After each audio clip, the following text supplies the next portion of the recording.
আসসালামু আলাইকুম। এক প্রিয় ভাই উনি বলেছেন যে উনার প্রস্রাবটা হলুদ হয়। মনে হচ্ছে প্রিয় ভাই অথবা প্রিয় বোন যেটাই হোক না কেন।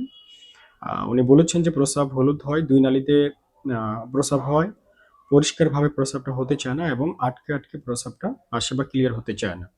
তো এই ধরনের সমস্যার পেছনে যে কারণগুলো হতে পারে, তার ভিতরে ১ নাম্বার হলো পানি কম খাওয়া। পানি কম খেলে মূলত প্রস্রাবটা গাঢ় হয় এবং হলুদ হয়। ২ নাম্বার ইউরিন ইনফেকশন বা ইউটিআই, ইউরিনারি ট্র্যাক্ট ইনফেকশনের কারণে হতে পারে। প্রোস্টেট গ্ল্যান্ডের যদি পুরুষ হয়ে থাকে, প্রোস্টেট গ্ল্যান্ডের সমস্যা যেমন প্রোস্টেটাইটিস অথবা এনলার্জমেন্ট প্রোস্টেট বা গ্ল্যান্ড যদি বড় হয়ে যায় সেক্ষেত্রেও এরকমটা হতে পারে। অথবা মূত্রনালীতে প্রদাহ বা পাথরের কারণেও হতে পারে। আর ডায়াবেটিস থাকলে মূলত সংক্রমণের ঝুঁকিগুলো বেশি থাকে।